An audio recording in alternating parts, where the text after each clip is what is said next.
Hello, welcome back my dear students. आज हम लोग बात करने वाले हैं, जैसे आपने ऐसे क्वेश्चंस देखे होंगे कि किसी जगह से एक ब्लॉक लटका है, उसको बीच में पकड़ के खींच दिया गया है, नॉच कर दिया गया है। पूछा जाता है रस्सी के अंदर कितनी टेंशन है, या पूछते हैं कितने एंगल से लटक रहा है। इस तरीके की प्रॉब्लम्स को सॉल्व करेंगे आज। पहले उसका कॉन्सेप्ट सीखेंगे, फिर इस तरीके की प्रॉब्लम्स को सॉल्व करेंगे और कुछ नीट और जेई में आए हुए, एम्स में आए हुए अच्छे क्वेश्चंस के ऊपर भी डिस्कस होगा, प्रैक्टिस होगी। तो इस टॉपिक को हम बोलते हैं, इस टॉपिक का नाम होता है इक्विलिब्रियम ऑफ कॉन्करेंट फोर्सेस। तो जैसे कि नाम से क्लियर है, इक्विलिब्रियम का मतलब होता है sum of net, sum of vector forces बोल दूं अगर मैं यहां पे तो सही है। Sum of vector of all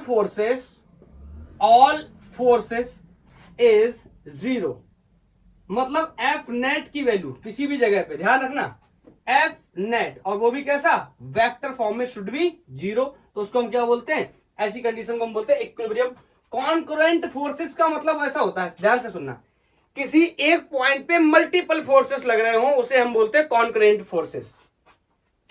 मतलब multiple forces on single point. बस इतनी सी बात हमें यहां बतानी है। उसके बाद क्वेश्चंस और एक्सप्लेनेशंस के बारे में डिस्कस करना है। इक्विलिब्रियम का मतलब net summation of net forces, कैसा, वेक्टर फॉर्म में, जीरो के बराबर होना चाहिए। इसको एक एग्जांपल से समझते हैं। लेट्स से मेरे पास एक फोर्स है F1, ठीक है, और ये वेक्टर में मैंने ऐसे लगा दिया, और मेरे पास ये कोई एक फोर्स है दैट इज F2। तो बताओ, इस पॉइंट पे लग रहा है, इस पॉइंट पे ही लग रहा है, और इस पे एक फोर्स लग रहा है, लेट्स से ये फोर्स है F3। मुझसे कहा जाए, पहली बात तो ये कॉन्करेंट फोर्सेस है, यस ऑफ कोर्स। देखो, सिंगल पॉइंट पे मल्टीपल फोर्स लग रहा है, कितने फोर्स लग रहा है, दो फोर्स लग रहा है। और ये सिस्टम किस में होना चाहिए, इक्विलिब्रियम में। ये सिस्टम किस में होना चाहिए, इक्विलिब्रियम में। तो चेक कर लेते हैं इक्विलिब्रियम के लिए क्या कंडीशन होनी चाहिए। बोलो, ये फोर्स F1, ये फोर्स F2, तो इन दोनों का रिजल्टेंट यहां कहीं आएगा, that will B F net. बोलो, मैं चाहूं तो ये भी लिख सकता हूं, ध्यान से सुनना, मैं बोल सकता हूं कि इन तीनों फोर्सेस का समेशन किसका, इसका वेक्टर फॉर्म, इसका किसके बराबर होना चाहिए, जीरो के बराबर। मतलब F1 plus F2 plus F3 should be equal to zero. या ऐसे भी बोल सकता हूं कि बोलो, यहां पे F1 प्लस F2 फोर्स का ये रिजल्टेंट F1 है, और बोलो इस F3 की वैल्यू इसके जस्ट क्या होगी, मैग्नीट्यूड वाइज सेम और डायरेक्शन वाइज अपोजिट। बोलो क्यों, इस जगह पे मुझे क्या चाहिए, नेट फोर्स क्या होना चाहिए, जीरो, तभी तो होगा इक्विलिब्रियम की कंडीशन होती है। बोलो, तो मैं कह सकता हूं कि इन दोनों के समेशन के बराबर है कौन, F3, और वेक्टर फॉर्म में तो ऑफकोर्स हमें डायरेक्शन का इस्तेमाल करना पड़ेगा, इसलिए मैंने क्या लिख दिया, माइनस माइनस। बोलो क्यों, इन दोनों का डायरेक्शन ये कहीं आया रिजल्टेंट, और इसके जस्ट अपोजिट डायरेक्शन में बना F3। तो मैं यहां से ये भी कह सकता हूं कि F1 vector plus F2 vector plus F3 vector will be equal to zero. इसका मतलब ये क्या होगा, ये क्या लिखा हुआ है, F1 plus F2 plus F3, ये वेक्टर का नेट लिखा हुआ है, नेट फोर्स लिखा हुआ है in the vector form, that is equal to zero. यही तो मैंने बताया कि नेट फोर्स अगर किसी सिस्टम पे क्या है, जीरो है, तो वो क्या कहलाएगा, इक्विलिब्रियम में कहलाएगा। एक बात और समझते हैं, नेट फोर्स किसका है, कॉन्करेंट फोर्सेस का। मतलब ऐसे फोर्सेस, कॉन्करेंट फोर्सेस का मतलब एक सिंगल पॉइंट पे मल्टीपल फोर्स लग रहे हैं, और उन सारे फोर्सेस का जो वेक्टर सम है that will be equal to zero. Force अगर नेट फोर्स जीरो, इसका मतलब इक्विलिब्रियम है, लेकिन कॉन्करेंट फोर्सेस का मतलब एक पॉइंट पे लगने वाले सारे फोर्सेस का सम कितना है, जीरो। अब यहां से एक दो बातें और भी कह सकते हैं। आपको बता, फोर्स जीरो तो F इक्वल टू क्या हो गया, MA। तो बोलो क्या होगा, MA इक्वल टू जीरो।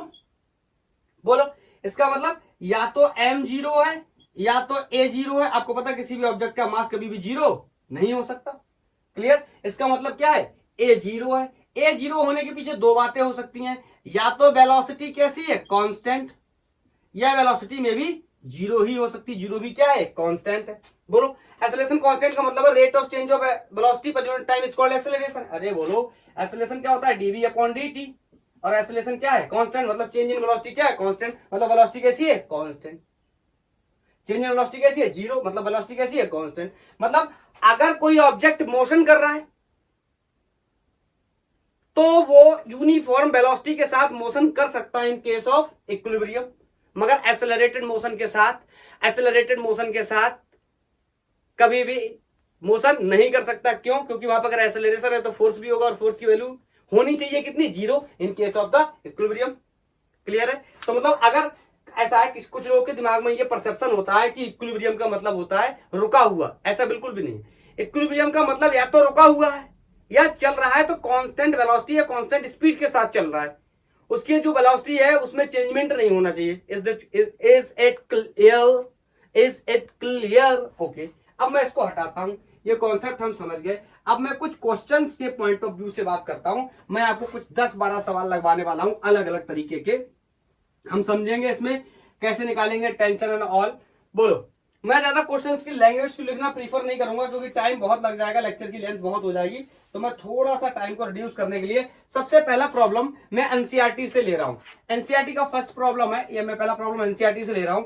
ये इस तरीके से यहां से एक रस्सी बंधा हुआ है, ठीक, और रस्सी में नॉच आ गया, मतलब यहां से पकड़कर बीच में किसी ने खींच लिया ऐसे, ठीक है, और यहां से एक ब्लॉक को और भी हैंग करा दिया गया है। क्लियर? कोई दिक्कत तो नहीं? और इस ब्लॉक का जो वेट है that is given in the question 6 kg weight, और इसमें जो टेंशन लग रहा है दैट इज T1, और यहां से जो खींचा जा रहा है ये T2 टेंशन है जो कि प्रॉब्लम में गिवन है 50 न्यूटन। पहले मैं चेक कर लूं क्या विजिबल है। Yes, it is visible. बोलो।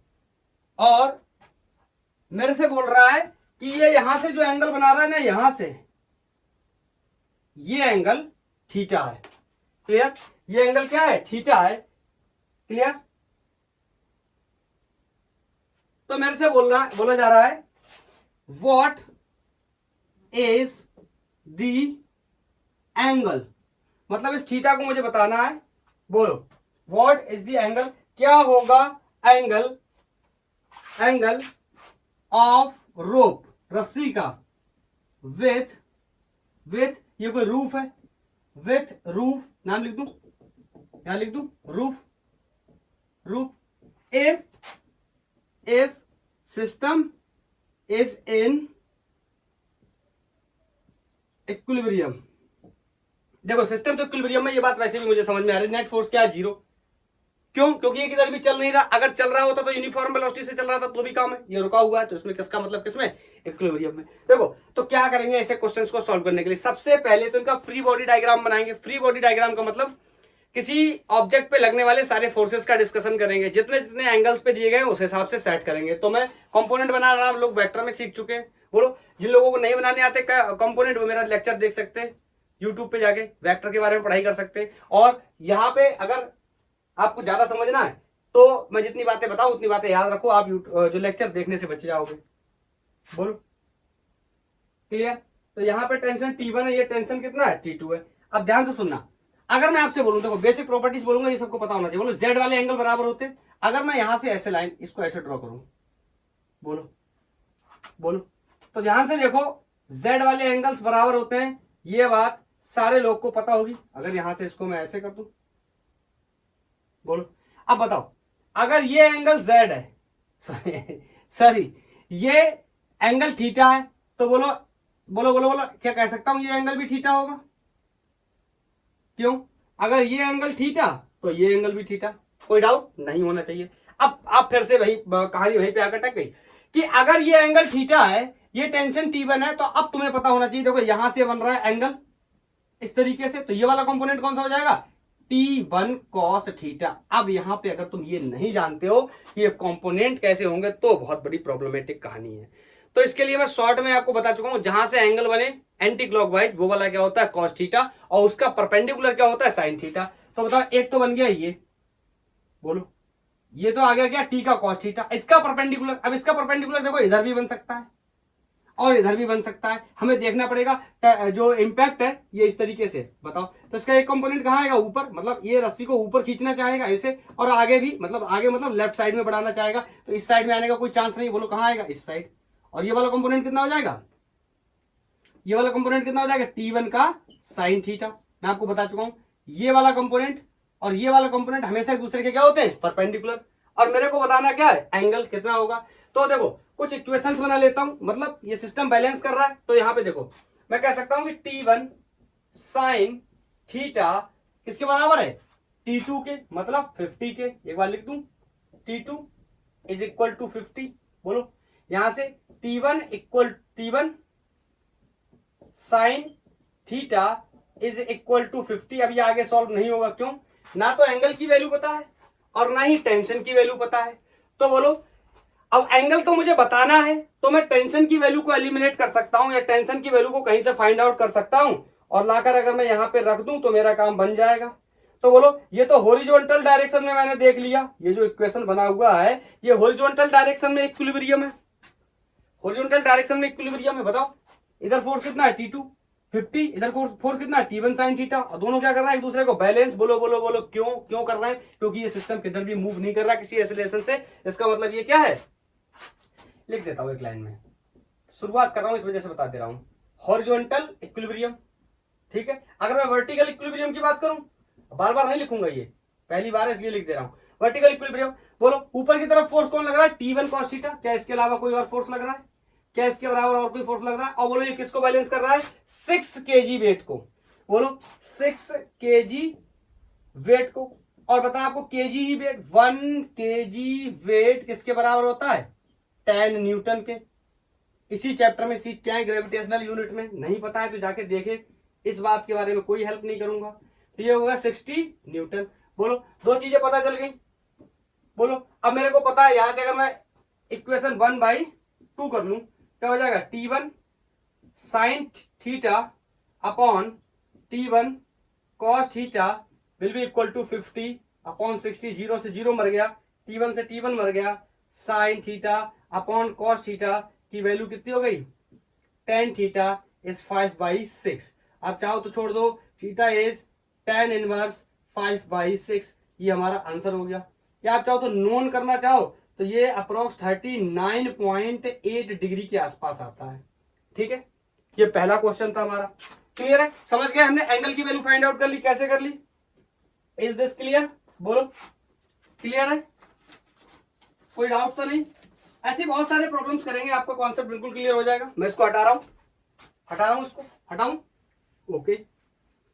अब नेक्स्ट प्रॉब्लम में ले रहा हूं, इसमें मैंने एंगल निकाला था। नेक्स्ट में मैं एक डायग्राम बनाने जा रहा हूं और उस डायग्राम में हम क्या करेंगे, टेंशन फाइंड आउट करेंगे। बोलो, तो मैंने बनाया ये इस तरीके से, फिर से एक सिस्टम बना हुआ है। ये ऊपर कोई रूफ वगैरह है, ठीक है। यहां से इस तरीके से एक रस्सी बंधी हुई है और इस रस्सी के अंदर क्वेश्चन ने बोला है कि टेंशन कोई T1 है। बोलो, और इस रस्सी को फिर से यहां से इस तरीके से बांधा गया है। बोलो, और यहां इस तरीके से कुछ कनेक्ट किया गया है, ठीक है। उसके बाद में यहां से फिर से एक ब्लॉक हैंग कर रहा है और उस ब्लॉक का जो वेट है अगेन नीचे की तरफ दिया गया है और दैट इज 4 kg वेट। अब यार मैं बार बार ये बात बताऊं कि आपको अच्छा लगेगा, ये 4 kg वेट, ये क्या है, फोर्स है यार, ये तो फोर्स है। बोलो, और ये वैल्यू कोई टेंशन T1 है, ये वैल्यू कोई क्या है, T2 है, और ये एंगल मुझे गिवन है, ये एंगल मुझे गिवन है 60 डिग्री है। क्वेश्चन लिख दे रहा हूं, फाइंड T1 एंड T2। बोलो, मुझे टेंशंस की वैल्यू बतानी है। तो सबसे पहले क्या करेंगे, इसका एफबीडी बनाएंगे, फ्री बॉडी डायग्राम बनाएंगे, मतलब सारे फोर्सेस को क्या करेंगे, एक्सपोज करेंगे। मैं आपसे एक सिंपल सवाल पूछता हूं, बोलो ये देखो, ये ऐसे बनाया, ये ऐसे किया, अगर मैं इसको क्या बना दूं, ऐसे जेड बना दूं, तो बोलो अगर ये एंगल 60 तो ये एंगल भी 60। अरे कोई डाउट है, तो यहां से एंगल बनाए, देखो यहां से एंगल बनाए, तो ये टी है, तो ये कितना हो जाएगा, T1 का cos थीटा, और cos थीटा की वैल्यू कितनी है, 60। यार बोलो, किसी को कोई डाउट नहीं होना चाहिए, T1 cos 60। बोलो कोई डाउट, बोलो कोई डाउट। और इसका दूसरा कंपोनेंट कहां बनेगा, बोलो। एक बार इसको थोड़ा सा साफ कर दूं, ये यहाँ पे खराब दिखने लगा होगा कैमरे के अंदर। बोलो, ये T1 कंपोनेंट बना लिया, इसका कितना हो गया, T1। अब ध्यान से देखोगे तो इसका इंपैक्ट देखो, ऐसे इंपैक्ट देखो, ये ऊपर की तरफ है, तो इसका ये कंपोनेंट कहां आने वाला है, इस डायरेक्शन में, और ये कंपोनेंट क्या करने वाला है, ऊपर लेके जाने वाला है। मतलब एक कंपोनेंट कहां बन जाएगा, यहां, यहां। बोलो, ये दोनों एक दूसरे के क्या होते हैं, परपेंडिकुलर। तो इसकी वैल्यू कितनी जाएगी, T1 साइन 60। 60 होगा, हाँ, T1 sin 60। बोलो किसी को कोई प्रॉब्लम है? मेरे को फोर्सेस बताने की T1 और T2 की वैल्यू कितनी होगी। फिर से क्या करने चला, हॉरिजॉन्टल और इक्विलिब्रियम और वर्टिकल इक्विलिब्रियम लगाने चला। तो बताओ यहां से देखो T2 की वैल्यू किसके बराबर हो जाएगी, T2। देखो यार ये इस डायरेक्शन में फोर्स है ना, और ये इस डायरेक्शन में, दोनों के ऊपर नेट फोर्स क्या है, जीरो, पूरे सिस्टम के ऊपर नेट फोर्स। ये इस कॉन्सेप्ट का शिला आधार है कि नेट फोर्स क्या है, जीरो, तभी हम इसको इसके बराबर कर पा रहे हैं। अदरवाइज ये इसके बराबर नहीं होगा, ना ये इसके बराबर होगा, क्योंकि इस पे क्या है, नेट फोर्स जीरो। यहीं से तो शुरुआत की थी ना, कॉन्करेंट फोर्सेस हैं। देखो इस पॉइंट पे कितने सारे फोर्सेस लग रहे हैं, और सारे फोर्सेस का समेशन क्या है, वेक्टर सम क्या है, जीरो। यही तो हम पढ़ने जा रहे हैं, इसीलिए तो adding the equilibrium of concurrent forces. बोलो क्लियर। तो यहाँ पे मैं बोल सकता हूँ T2 is just equal to T1 sin 60। Equation 1 आगे सॉल्व नहीं होगा, ना T1 पता ना T2 पता, sin 60 वैल्यू पता, √3/2 होती है। तो बोलो ये तो हो गया हॉरिजॉन्टल डायरेक्शन का।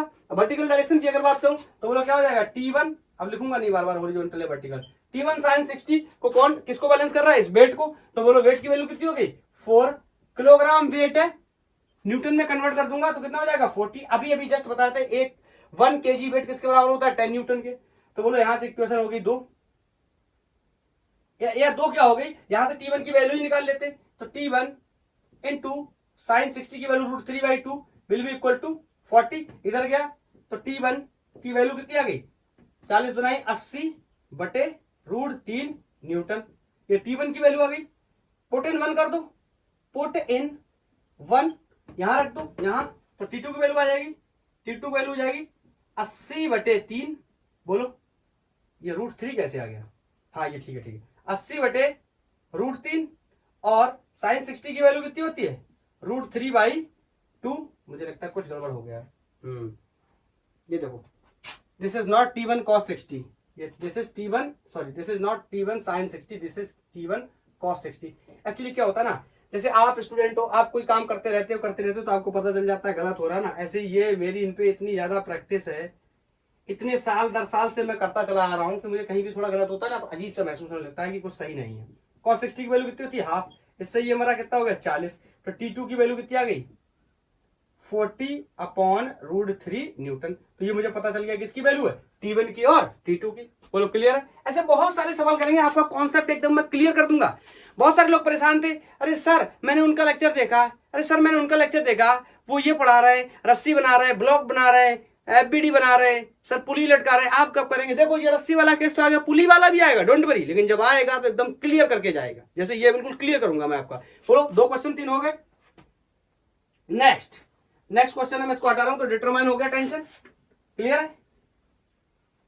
नेक्स्ट क्वेश्चन है, एक कोई पेंडुलम है और वो पेंडुलम किसी कार के अंदर है, तो कार के अंदर हैंग कर रहा है, टंगा हुआ है, तो गाड़ी आगे चलती तो वो पीछे जाता है। इस तरीके की कुछ कहानी आगे चल के सूडो फोर्स भी पढ़ेंगे तो वहां से भी सॉल्व कर सकते हैं इसको, या ट्रेन वगैरह कुछ है।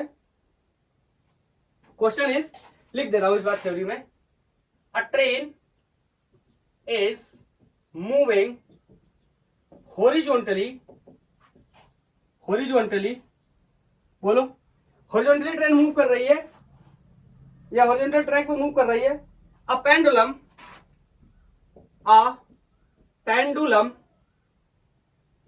एक पेंडुलम कोई क्या कर रहा है, सस्पेंड कर रहा है, हैंग कर रहा है from the roof, from pendulum suspending from roof of train making 4 degree angle, थोड़ी राइटिंग के साथ कॉम्प्रोमाइज करना इसीलिए बोल रहा हूं हर word, making 4 degree angle with the vertical, ऊपर से 4 डिग्री का एंगल बना रहा है, बोलो विथ द वर्टिकल, और फिर वही है बोल रहा है ऑब्टेन, फॉर्मूला बताना है, ऑब्टेन एक्सप्रेशन या फॉर्मूला किसके लिए, एक्सेलरेशन के लिए, एक्सेलरेशन ऑफ ट्रेन, एक्सेलरेशन बताना है किसका, ट्रेन का एक्सेलरेशन बताना है। और कह रहा है अगर जरूरत पड़ जाए तो जी की वैल्यू आप 10 रख सकते हैं मीटर पर सेकेंड स्क्वायर में। तो बोलो मैं सिंपली पहले एक डायग्राम बना लेता हूं। ये देखो ये कोई ट्रेन का रूफ है और यहां से लेफ्ट से ये एक पेंडुलम हैंग कर रहा है, ये पेंडुलम है, और ये यहां से 4 डिग्री का एंगल बना रहा है। बोलो ऐसे चल रहा होगा ना पेंडुलम, यहाँ ऐसे, यहाँ ऐसे, यहाँ। अरे पेंडुलम का तो काम ही यही होता है। बोलो यार, तो बोलो अगर मैं यहाँ पे एक लाइन बनाऊं ऐसे करके, तो बोलो ये फिर से देखो जेड वाले एंगल बन गए। देखो ये ए बोलो ये भी कितना हो गया 4 डिग्री। अब बताओ इसमें कोई ना कोई लग रही होगी क्या टेंशन, तो इसके दो कंपोनेंट बन जाएंगे, ऊपर आ जाएगा फिर से क्या टी कॉस थीटा। एक ही बार ले रहा हूं क्योंकि दो रस्सियां नहीं, तो ये क्या होगा टी कॉस थीटा। इस पेंडुलम का कोई बॉब का मास होगा जो कि नीचे की तरफ वेट की तरह काम कर रहा होगा, दैट विल बी mg। बोलो वेट होगा। बोलो बोलो बोलो। और इसका पहला कंपोनेंट तो ऊपर आ गया टी कॉस थीटा, और दूसरा कंपोनेंट इस डायरेक्शन में आ जाएगा। इंपैक्ट देख रहे हो, अब बार बार नहीं बताऊंगा। इसका क्या हो जाएगा टी साइन थीटा। बोलो क्लियर है। तो बैलेंस कर दूं, और आपको यह भी पता है ये जो पेंडुलम है वो चलेगा। बोलो तो जैसे ट्रेन, ध्यान से सुनना, जैसे ट्रेन आगे जाएगा, जैसे ट्रेन आगे जाएगा, जैसे ट्रेन आगे जाएगा, वैसे ये पेंडुलम पीछे आएगा। मतलब ये पेंडुलम मोशन करेगा किसी एक्सेलरेशन के साथ। सर आप तो कह रहे थे एक्सेलरेशन नहीं करेगा, फिर भी ये सिस्टम इक्विलिब्रियम में है। क्यों? क्योंकि ये एक्सेलरेशन से मोशन करके उड़ नहीं जाएगा, ये वापस फिर से अपनी मीन पोजीशन पे चला जाएगा। बोलो क्लियर है। तो मैं बैलेंस करना शुरू करता हूं। बोलो टी कॉस थीटा ने बैलेंस कर लिया किसको, mg को। बोल भाई इक्वेशन 1 आगे सॉल्व नहीं होगा। अब देखो टी साइन थीटा ने बैलेंस कर लिया ma को। कर लिया बैलेंस, हो गया इक्विलिब्रियम। बोलो इक्वेशन 1 2 हो गई, तो चलो 2/1 कर लेता हूं। तो T sine theta upon T cos theta will be equal to ma upon mg। बोलो इसकी वैल्यू कितनी है, ma रख ली, इसकी वैल्यू कितनी है mg। m से m मर गया, t से t मर गया, sign theta upon cos theta क्या हो गया tan theta, that is a upon g। This is the angle, और चाहो तो tan inverse a upon g लिख सकते हो। जनरल रिलेशन ड्राइव कर लिया है। कभी भी आपको इस केस में क्वेश्चन देता है, आपको एक्सेलरेशन की वैल्यू को ग्रेविटी की वैल्यू से डिवाइड कर देना है, और आपको पेंडुलम का या ट्रेन का एक्सेलरेशन यहां से मिल जाएगा। अगर एंगल पूछता है तो दोनों का एक्सेलरेशन या एक्सेलरेशन और ट्रेन का रेशियो ले लेना, और एक्सेलरेशन ही पूछता है तो यहां से a equal to g tan theta. बोलो अगर एक्सेलरेशन पूछता है तो a equal to g tan theta कर देंगे। बोलो इज दिस क्लियर? बोलो क्लियर, क्लियर। हटाऊं, हटाऊं। Next question. क्या आप लोग लामीज थ्योरम के बारे में जानते हो? लामीज थ्योरम, लामीज थ्योरम नहीं जानते हो? साइन रूल के बारे में जानते हो? साइन रूल क्या होता है? साइन रूल नहीं जानते हो, कोई बात नहीं। एक क्वेश्चन ले रहा हूं मैं, साइन रूल भी उसी में बता दूंगा। याद करने की, याद रखने की कोशिश करना, वरना डेरिवेशन भी लगा सकते हैं, लेकिन मेरा यहाँ पे जो मेन काम है वो डेरिवेशन लगाना नहीं है। किसका? लामीज थ्योरम का। ये 1 kg का कोई एक मास है, ठीक है, नीचे की तरफ लटका दे रहा हूं। ये तो इसका बोलो सीधे सीधे वेट लिख दे रहा हूं, कितना होगा 1 किलोग्राम वेट हो गया इसका। और ये इस तरीके से रस्सियों से बंधा हुआ है। एक ये रस्सी है, एक ये रस्सी है, और ये रस्सी कहीं इस तरीके से कनेक्टेड है। और क्वेश्चन है सिस्टम बिल्कुल इक्विलिब्रियम में है। सिस्टम किसमें? इक्विलिब्रियम में। पूरी लैंग्वेज लिखेंगे तो बहुत लंबा हो जाएगा। बोलो सिस्टम इक्विलिब्रियम में है, और ये पॉइंट कोई ए है, ये कोई एंगल 30 है, ये पॉइंट कोई बी है, ये एंगल कोई 60 है, ये एंगल कोई 60 है, और इसमें कोई टेंशन T2 लग रहा है, इसमें कोई टेंशन T1 लग रहा है। Again find T1 and T2 if system, system का मतलब ये 1 kg का मास, इफ यहां पूरा लिख दे रहा हूं, if 1 kg mass is in equilibrium, is in equilibrium. Clear है? मुझे बताना है। अब मैं इसमें क्या करूंगा, लामीज थ्योरम का इस्तेमाल करूंगा, लामीज थ्योरम का इस्तेमाल करूंगा। ये एंगल 120 है, ये एंगल 90 है, ये एंगल 150 है, ठीक है। साइन रूल या लामीज थ्योरम पता क्या कहता है? कहता है जो वेक्टर ले रहे हो, वेक्टर जो भी ले रहे हो उसको उसके उल्टे एंगल से डिवाइड कर दो। मतलब अगर आप यहां T1 लेने गए, कहां से शुरू करूंगा आप बता दो, जहां से आप बताओगे वहां से शुरू करूंगा। चलो T2 से शुरू करता हूं। तो देखो क्या होता है, T2 अपॉन साइन रूल भी बोलते हैं, इसीलिए साइन लेना है किसका, T2 के अपोजिट एंगल कितना है 150। ये क्वेश्चन में क्यों बना 90 20 150, ठीक, इसकी कोई टेंशन लेने की जरूरत नहीं। तो ये हो गया साइन 150 और ये बराबर होता है किसके बराबर होता है, ये बराबर होता है T1 के, T1। और इसको किससे डिवाइड करूं बोलो, इसके सामने के एंगल से, किससे, और वो भी एंगल का कौन सा कंपोनेंट, साइन 120। और यही बराबर होगा तीसरे के, बोलो तीसरा कितना है, इसमें आप कहोगे टेंशन नहीं है, ऑफकोर्स इसकी वैल्यू कितनी है गिवन 1 kg। अरे ये भी तो एक प्रकार का फोर्स है, तो 1 kg को सीधा क्या लिख दूं, बोलो 10, अरे न्यूटन बोलो। और इसका अपोजिट एंगल कौन सा, ये 90, तो इसका लिख दिया का sine 90। This is called sine rule, sine rule भी बोलते हैं और लामीज थ्योरम भी बोलते हैं, इसको लामीज थ्योरम भी बोलते हैं। हाँ, अब इसको यहाँ ए कर लो तो साइन ए कर लो, यहाँ बी कर लो तो यहाँ साइन बी कर लो, यहाँ सी कर लो तो ये साइन सी कर लो। बोलो अब मेरे को निकालना टेंशन T1 और T2, बहुत ही आसान है मेरे लिए। पहले इन दोनों को कंपेयर कर लेता हूँ, यहाँ से T1 की वैल्यू मिल जाएगी, तो T1 की वैल्यू मिल जाएगी तो T2 की भी निकाल लूंगा, चाहे तो इन दोनों को कंपेयर करके किसी को भी कर लूंगा। तो यहाँ से लिख लो T1 साइन 120 की वैल्यू साइन 60 के बराबर ही होती है। अब ये बात मैं नहीं बताऊंगा कैसे होती है, आप चाहो तो इसको कन्वर्ट कर सकते हो, जो बताऊं कैसे। साइन एक बार बता दे रहा हूँ, 90 9 3 12 120 9 3 12 120 90 प्लस 30 लिख सकते हो। तो sine 90 plus theta cos theta होता है, कॉस थीटा कितना आएगा 30। और आपको पता है कॉस 30 की वैल्यू जितनी होती है उतनी साइन 60 की होती है, इसीलिए मैंने डायरेक्ट क्या लिख दिया साइन 60। यार देख लो ना, कॉस 30 की वैल्यू कितनी होती है √3/2। और बताओ कॉस 30 की वैल्यू साइन 60 की बराबर होगी, तो साइन 60 की वैल्यू भी कितनी होती है √3/2, इसलिए मैंने डायरेक्ट लिख दिया क्या साइन 60। इतनी बातें तो पता होंगी, 11th में पढ़ रहे हो, और नहीं पता तो बता भी दिया है, यहां से देख के समझ जाओ। क्लियर है। अब कहोगे ये कैसे होगा सर, तो इसको इसका भी हल है। cos 30 को बोलो, हम cos 30 को हम क्या लिख सकते हैं, cos 30 को हम लिख सकते हैं क्या, cos 30 को लिख सकते हैं हम cos, बता ही देता हूं 90 माइनस 60।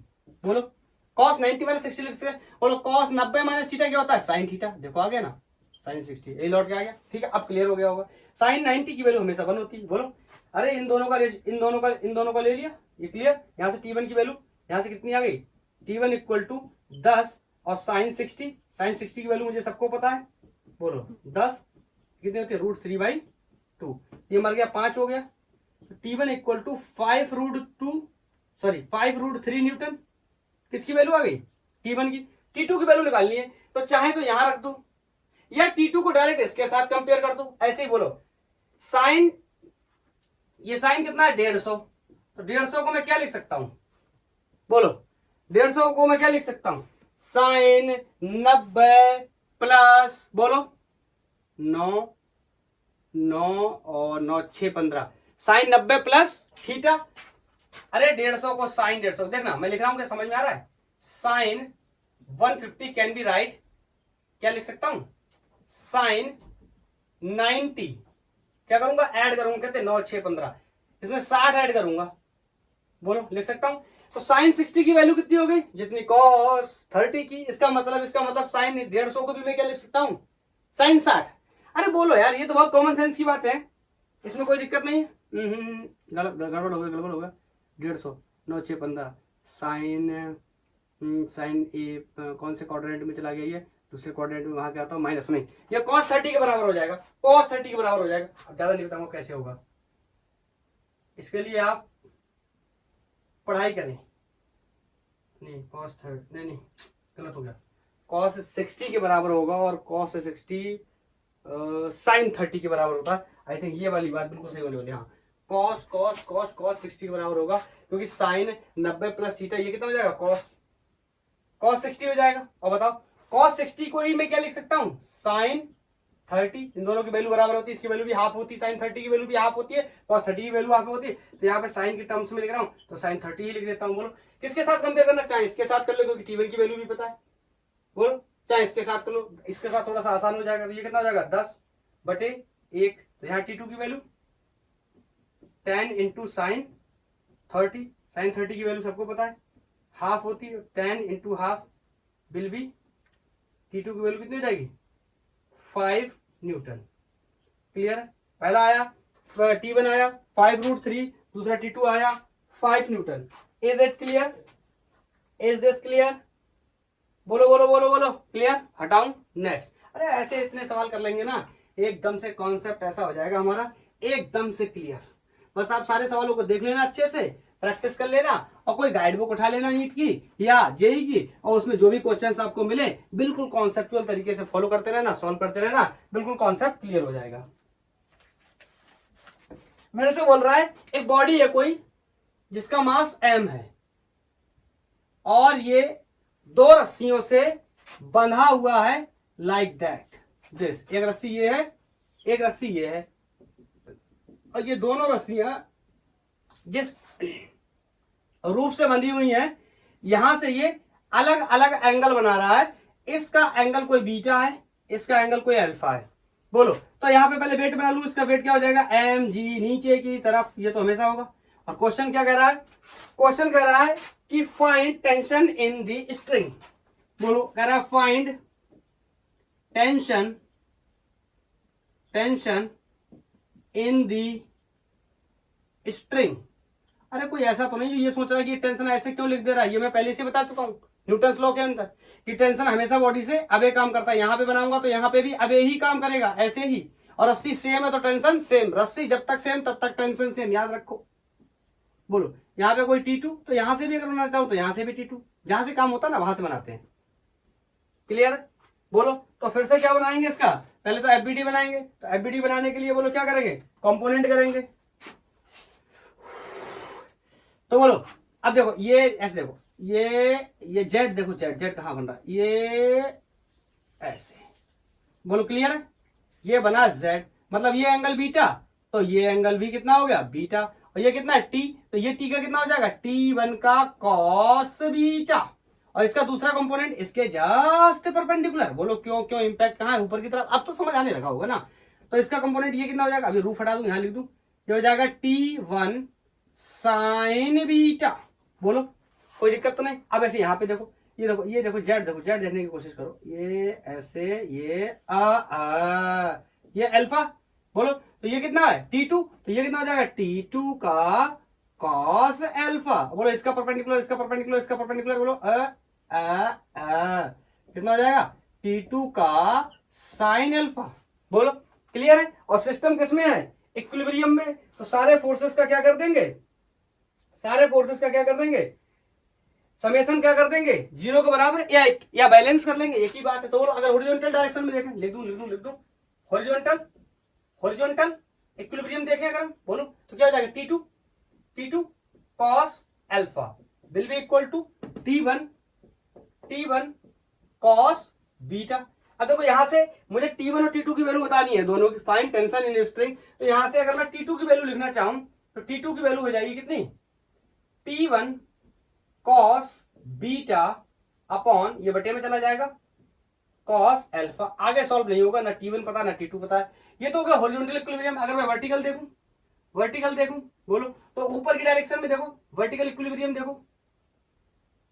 अरे बोल मेरे भाई, मजा आ रहा है सर, बहुत मजा आ रहा है, अब करते रहिए, एंजॉयिंग, वी आर एंजॉयिंग। बोलो, तो नीचे कौन है mg, ऊपर कौन है, दो दो फोर्स मिलकर बैलेंस कर रहे हैं इस बार। एक कौन है T2 साइन अल्फा, एक कौन है T1 साइन बीटा। बोलो, तो मैं कह सकता हूं वर्टिकल डायरेक्शन में T2 sign alpha plus T1 sine beta. Sir ये मिलके इसको बैलेंस कर रहे हैं, किसको, mg को। Is this clear, is this clear. अब बताओ, यहां पे मुझे वैल्यू पता है T2 की, तो यहां रख दूं।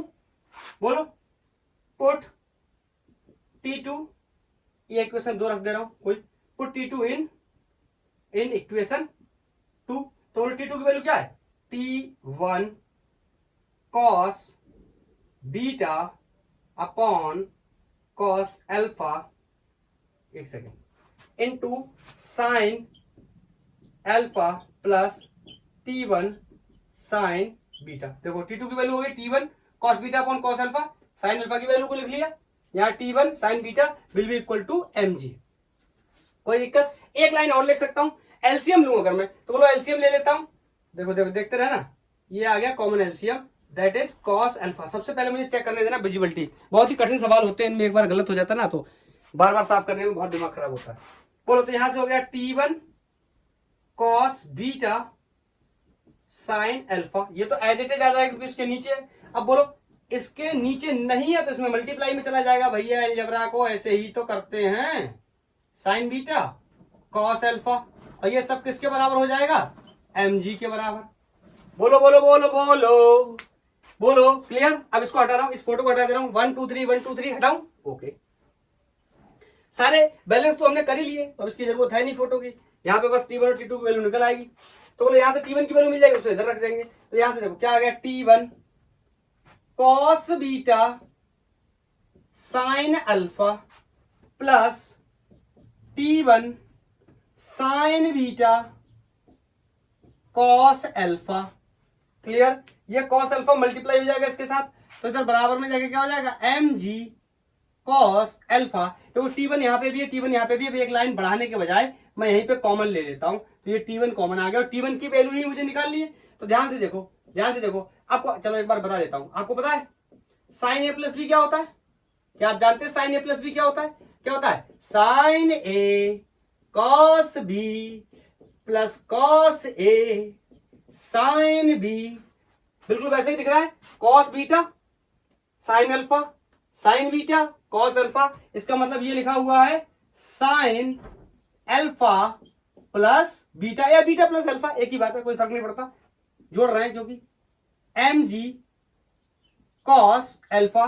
तो यहां से T1 की वैल्यू आ गई mg cos alpha upon sine alpha plus beta. तो ये T1 की वैल्यू मिल गई। अब अलजेब्रा में ही मिलेगी ना, क्योंकि सारी वैल्यूज कैसी हैं अलजेब्रा में। पिछली बार क्या हो रहा था, गणित में दे रहा था 4 किलो जी वेट आ रहा था, 6 किलो वेट आ रहा था, ये वो न्यूमेरिकल वैल्यूज थी। इस बार न्यूमेरिकल वैल्यू दे ही नहीं रहा है, इस बार अलजेब्रा में बात कर रहा है। तो कोई बात नहीं, अलजेब्रा में बात कर रहा है तो अलजेब्रा में ही बात करेंगे।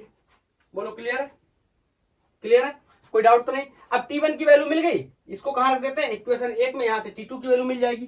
तो बोलो पुट इन 1, इसमें रख देते हैं। तो यहां से T2 की वैल्यू कितनी हो जाएगी, T2 will be equal to T1, T1 की वैल्यू कितनी है, mg cos alpha upon sine alpha plus beta. ये वैल्यू किसकी होगी, T1 की, और इसके साथ ये क्या है, cos beta upon cos alpha. ध्यान से देखो, ये cos अल्फा से ये cos अल्फा मर गया, तो यहां पे बचा T2 is equal to mg cos beta upon sine alpha plus beta.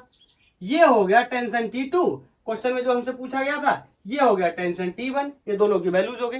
बोलो क्लियर है। देखो ऐसा है, थोड़ा सा इसमें अगर आप प्रोसेस को फॉलो करेंगे ना, सिस्टम की तरह प्रोसेस को फॉलो करेंगे तो आपके सारे सवाल बनते चले जाएंगे। आप पहले से सोचने लगे कि कैसे करें, कठिन है, ये है वो है, तब नहीं होगा, तब भूल जाओ। देखो प्रोसेस को फॉलो करते रहो, अपने आप से आ गया। क्लियर है, बोलो बोलो बोलो, क्लियर है, कोई डाउट तो नहीं है, मजा आ रहा है, ओके।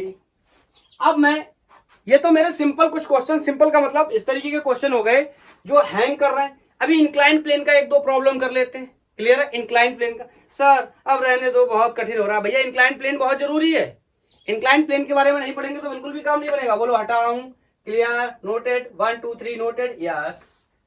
एम्स 2011 में एक क्वेश्चन पूछा गया और उस क्वेश्चन में कहा गया, अब मेरे से कोई ये क्रॉस क्वेश्चन मत पूछ देना कि सर नॉर्मल रिएक्शन होता है। नॉर्मल रिएक्शन क्या होता है, मैं न्यूटन्स लॉ में एक्सप्लेन कर चुका हूं कि नॉर्मल रिएक्शन क्या है, इंटरनल फोर्सेस है। जब भी फोर्स अपने वेट से किसी को दबाने की कोशिश करता है तो वो ऑब्जेक्ट उसको नॉर्मल रिएक्शन से उठाने की कोशिश करता है। बोलो, जो नॉर्मल जो फोर्स लगाता है उठाने के लिए, मैंने मान लो दबाया, जमीन को मैंने दबाया अपने वेट से, तो जमीन मुझे क्या करेगा, धक्का देगा ऊपर की तरफ एक फोर्स से, उसी फोर्स का नाम क्या होता है, नॉर्मल रिएक्शन।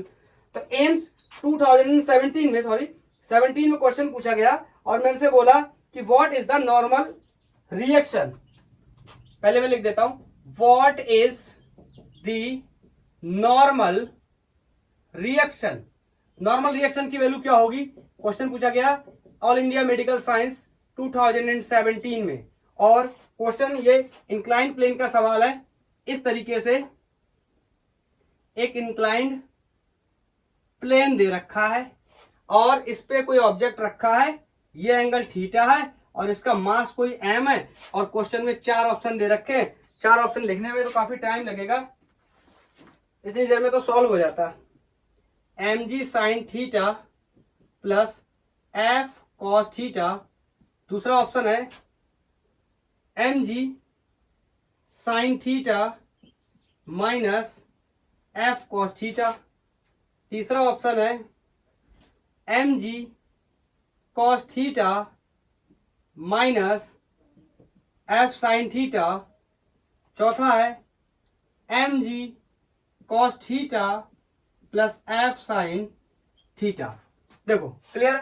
अब ये क्वेश्चन मुझसे पूछा गया तो सबसे पहले मुझे क्या करना है, नॉर्मल रिएक्शन बताने के लिए सबसे पहले कंपोनेंट मतलब फ्री बॉडी डायग्राम बनाना पड़ेगा। फ्री बॉडी डायग्राम का मतलब किसी बॉडी पे लगने वाले सारे फोर्सेस का हमें क्या करना है, सिस्टम देखना बनाना। तो देखो सबसे पहले शुरू करता हूं विदाउट एनी डाउट। बोलो ये फोर्स mg हमेशा नीचे की तरफ लगता है, इसमें किसी को कोई डाउट नहीं, बिल्कुल प्यार से बताऊंगा, आप अच्छे से देखते रहना बस। बोलो mg हमेशा नीचे, ऐसे मत लगा देना mg, ऐसे ऐसे नहीं लगता। mg हमेशा क्या लगता है, जस्ट वर्टिकल लगता है, डाउनवर्ड लगता है, नीचे की तरफ लगता है। बोलो बोलो क्लियर है। तो इस ब्लॉक ने अपने आप को बचाने के लिए ऊपर की तरफ एक फोर्स लगाया होगा, that is called normal reaction. इसे हम कैपिटल एन से डिनोट करते हैं। हम लोग इसके बारे में Newton third law of motion में डिस्कस कर चुके हैं। बोलो अब मेरे को बताना यह है कि चूंकि सिस्टम किसमें है, इक्विलिब्रियम में, तो मुझे देखना पड़ेगा कौन फोर्स किसको बैलेंस कर रहा है। तो बता, ये वो वेट है, ये तो 2D में हो गया। देखो इस क्वेश्चन के हिसाब से वेट 2D में हो गया। अगर ये ऐसे लटक रहा है इसका मतलब ये प्योरली बाई में, लेकिन जो ऑब्जेक्ट रखा है वो इस तरीके से, तो ये 2D में हो गया। नहीं समझ आया, ये 2D में हो गया मतलब इसके बनाने पड़ेंगे क्या कंपोनेंट, ये समझ आया। ये डाउनवर्ड लटक रहा है, ये बंडी में, ये बंडी में नहीं 2D में। सरफेस मेरा बंडी में कब होता, जब सरफेस ऐसा होता और ऐसे लटक रहा होता तो ये बंडी में होता। सरफेस ऐसा है, ये लटक रहा है ऐसा, तो ये बंडी में नहीं है, किसमें 2D में। मतलब इसके क्या बनाने पड़ेंगे कंपोनेंट। कैसे बनाते हैं कंपोनेंट हमें पता है, पहले एंगल पता करने की कोशिश करते। देखो बहुत बेसिक से बता रहा हूं, सुनते रहना।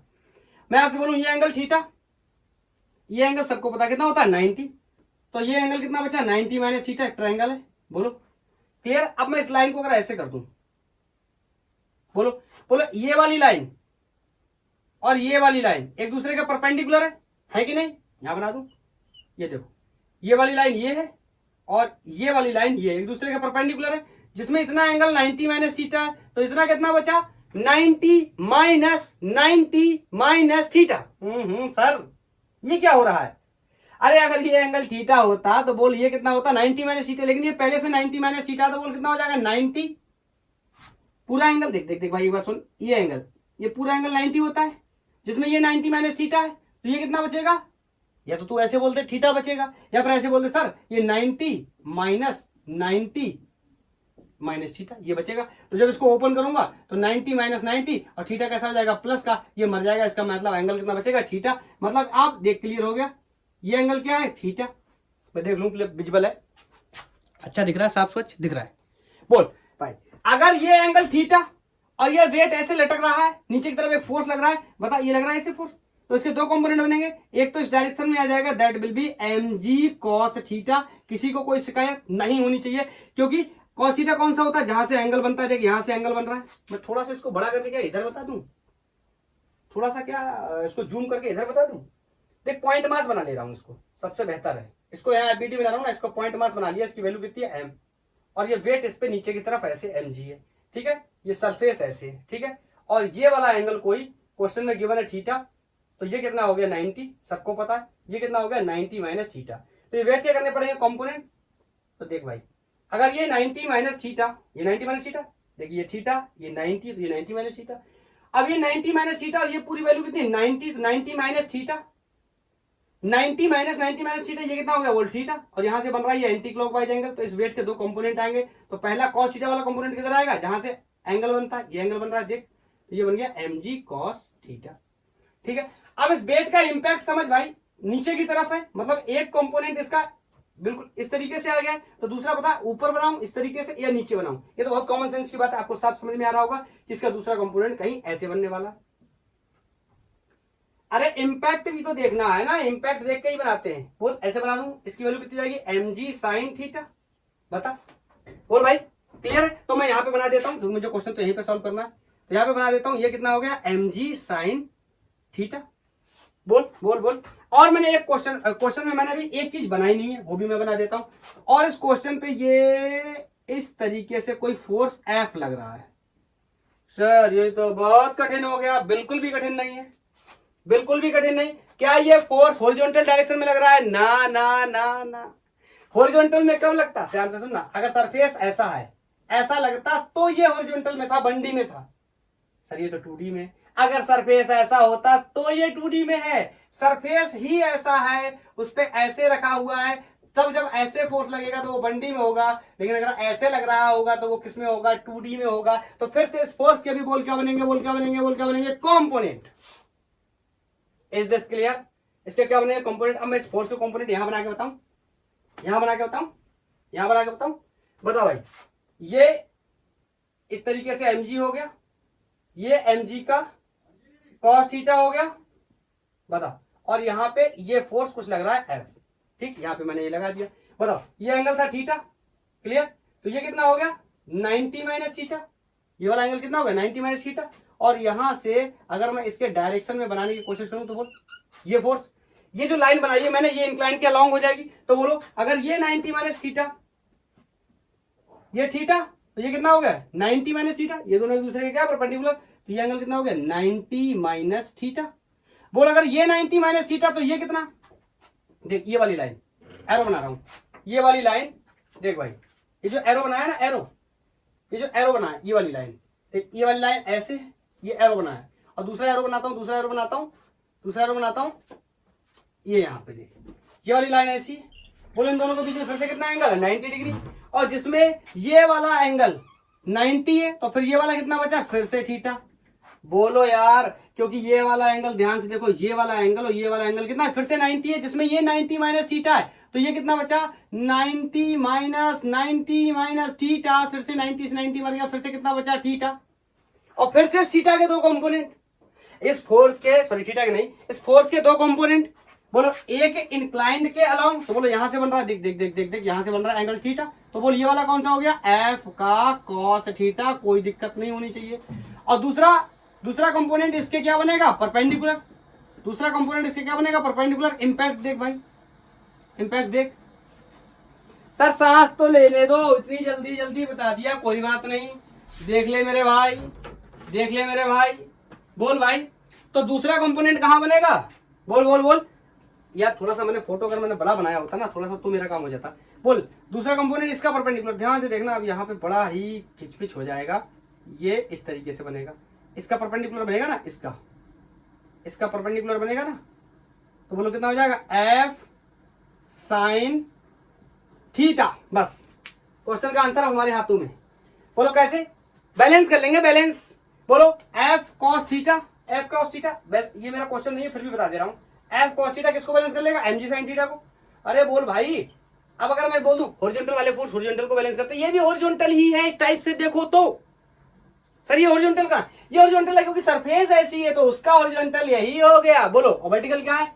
N sine theta. बोलो बोलो, किस किस को मिलकर बैलेंस कर रहा है? mg cos थीटा को और f sin थीटा को। मुझे यही तो बताना था, नॉर्मल रिएक्शन की वैल्यू कितनी हो जाएगी? तो हम कहेंगे mg cos theta plus f का साइन थीटा। बोल रे भाई, ये ढूंढ ले ऑप्शन में, mg cos theta plus f sine theta. ये चौथा ऑप्शन क्या हो गया? सही। सिर्फ कंपोनेंट का खेल है, सिर्फ कंपोनेंट का खेल है। बोलो क्लियर है? सिर्फ कंपोनेंट का गेम। अगर आपको कंपोनेंट बनाने आते हैं, आप एक दो बार प्रैक्टिस करेंगे तो बहुत ही अच्छे से बन जाएगा। अगर मेरा लेक्चर की लेंथ ज्यादा नहीं हुई होती तो मैं आपको इस क्वेश्चन को फिर से एक्सप्लेन कर देता, लेकिन लेक्चर की लेंथ ऑलरेडी 50 मिनट के आसपास हो चुकी है। मुझे एक क्वेश्चन और कराना है, इस वजह से अब दोबारा नहीं बताऊंगा, ठीक है ना? आई थिंक कॉन्सेप्ट तो मैंने बहुत अच्छे से बताया है। ये शायद थोड़ा बहुत घिचपिच हुआ है, मेरे हिसाब से नहीं हुआ है। अगर आप एक एक चीज को बारीकी से समझने की कोशिश करेंगे, क्या मैं बता दूं एक बार? क्या बता दूं? चलो अभी तो और भी पढ़ाई करनी है, आगे आएगा और भी इंक्लाइन प्लेन आएगा, वहां बता देंगे, कोई प्रॉब्लम नहीं है, कोई मसला नहीं है। एम्स 2017 में ये क्वेश्चन आया था, एक क्वेश्चन एम्स 2016 में आया। एम्स 2016 का क्वेश्चन, एम्स 2016 वाले क्वेश्चन ने कहा, ये इस तरीके का क्वेश्चन बना हुआ है कि ये फिर से, ये तो बहुत ही आसान है, ये तो आप तुरंत कर लोगे। यहाँ पे एक ब्लॉक हैंग कर रहा है और ये इस तरीके से यहाँ एक टेंशन है और यहाँ पे ये एंगल कोई 60 डिग्री है। बोलो ये कोई क्या है, एक रॉड है, ये जो ऊपर ना, ये इस बार रूफ नहीं है, रॉड है, रॉड से बंधे हुए लटक रहे हैं। ये एंगल उसने ऐसे कनेक्ट किया, ये एंगल कह दिया उसने कितना है, 90 डिग्री है। और यहाँ पे जो मास रखा है ये m इक्वल टू 60 kg है, तो तुरंत लिख दूं 60 kg का वेट कितना हो जाएगा, बोलो 60 g न्यूटन। बोलो या 600 न्यूटन भी कर सकते हैं, कोई दिक्कत नहीं है। मेरे से कह रहा है the tension in the string P, इस स्ट्रिंग का नाम P है और इस स्ट्रिंग का नाम Q है। बोलो नहीं, इसका नाम R है, इसका नाम Q है, नाम से क्या फर्क पड़ता है। बोलो क्वेश्चन लिख दे रहा हूं, ये T नहीं ये P है। Find tension in P string, P में बताना है। आपके लिए क्वेश्चन है, रिमेनिंग 2 आप निकालना, ठीक है। 4 ऑप्शन दिए हैं। पहला ऑप्शन है, यहाँ विजिबल होंगे ऑप्शन, हो जाएंगे। ऑप्शन ए है, बोल रहा है 130, यहां से देखना 130.9 जी का मतलब ग्राम मत समझ लेना, जी का मतलब एक्सेलरेशन ड्यू टू ग्रेविटी, ये साथ में दे रहा है, ठीक है। ऑप्शन बी है, बोल रहा है 60 GN 60 न्यूटन, और ऑप्शन सी है 50 GN, and option D is 103.9 GN। Clear? फिर से करेंगे क्या, कंपोनेंट बनाएंगे, बहुत ही आसान है मेरे लिए। बोलो बोलो बोलो, जेड ढूंढे, जेड ढूंढे, ये एंगल बोलो, ये देखो ए बन गया जेड, ये कितना हो गया 60, ये कितना, इसका नाम क्या है आर, तो बोलो क्या हो जाएगा, टेंशन इन आर।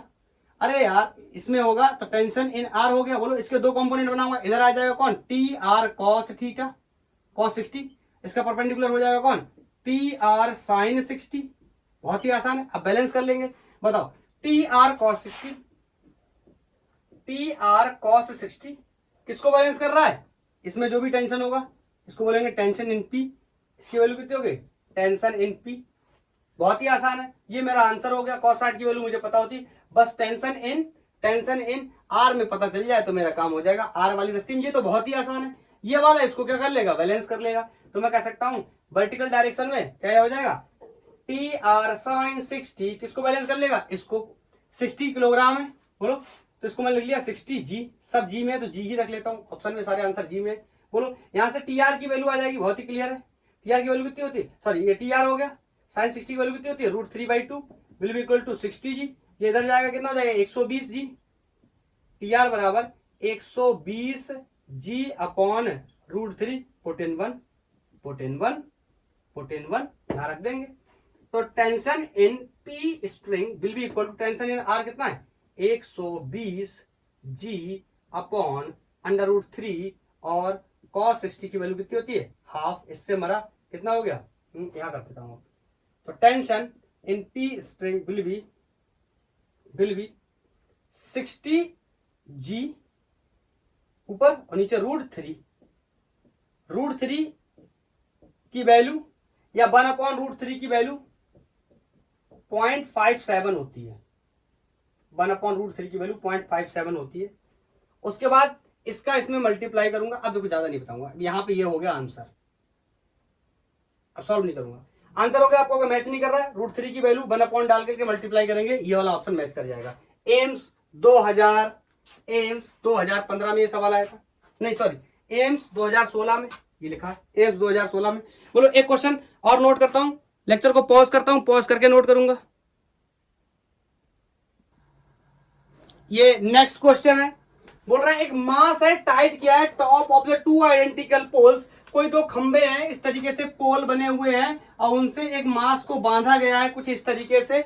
बोल रहा है height pole of height capital H, ये जो पोल्स है इनकी हाइट कैपिटल एच है, यूजिंग मासलेस स्ट्रिंग, स्ट्रिंग का कोई मास नहीं होता, इक्वल लेंथ, स्ट्रिंग्स का जो लेंथ है वो भी क्या है, इक्वल है। आगे बोल रहा है the mass is at height small h above the ground, मतलब अगर ये ग्राउंड है तो यहां से ये मास की वैल्यू, ये ऊपर कितना है, स्मॉल h ऊपर है, मास कहां से, ग्राउंड से, ये मास कोई ना m रखा ना, ये ग्राउंड से h हाइट ऊपर है।